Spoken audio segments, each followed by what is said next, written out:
What up, world? It's Machiavelli back with another one, y'all. Rod Wave arrested Atlanta Airport. Snap, unfortunately. If you're new to the channel, don't forget to hit that subscribe bell. This is a crazy exclusive, man. Thug life. The ground stop due to afternoon storms caused major headaches for passengers traveling out of Hartsfield, Jackson, Atlanta today.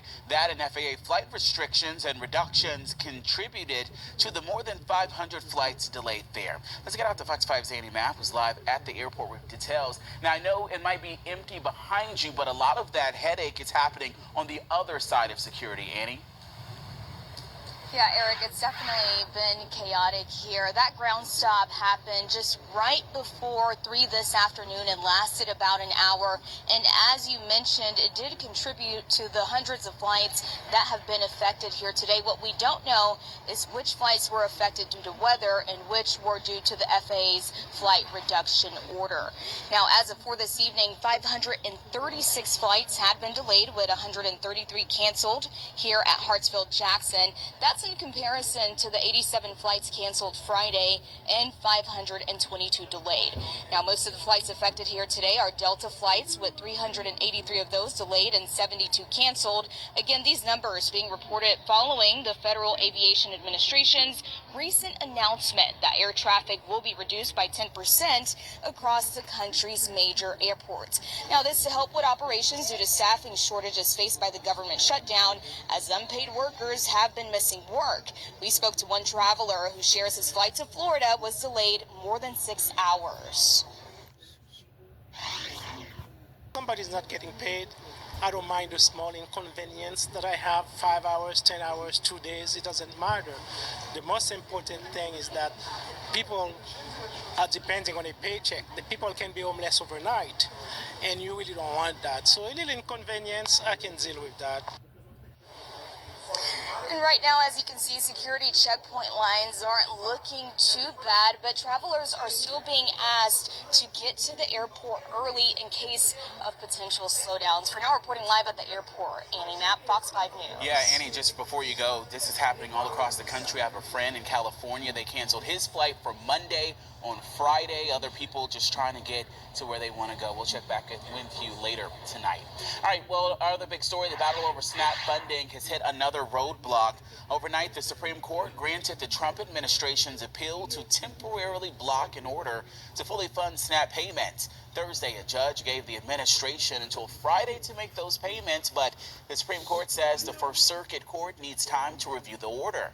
Nearly 42 million Americans, including 1.4 million Georgians, rely on SNAP benefits to buy groceries each month. We've reached out to Georgia officials to ask for any clarity there. And with the government shutdown and uncertainty of when SNAP benefits will be fully restored, a church here in Atlanta ramped up its efforts to feed those in need. Fox 5's Kim Luckler talked with those who were able to receive the free food. They're calling it a blessing. The church plans to feed about 5 times as many people as they normally do through this food drive Saturday. And church leaders say the goal is to provide some hope in a time of uncertainty. Chicken on the way, my girl. At Elizabeth Baptist Church Saturday, the line of cars stretched as far as the eye could see. Each family receiving a week's worth of food. And I think this a blessing.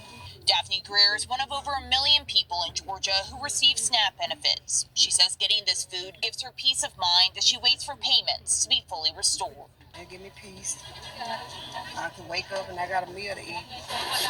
This is just one of 4 locations hosting this food drive. The church partnered with World Vision to make this possible and plans to feed about 5,000 people. In light of what is happening right now in our world, and especially as it relates to our economy and the government having been shut down, we decided that if there's ever a time that the church must not just have church but be the church, it is certainly during this particular time. The impact from a financial perspective is real, and not just a financial perspective, but just based upon the sheer numbers of people that we're serving, even food insecurity is real. For many here, the cost of food is stretching their budgets thin.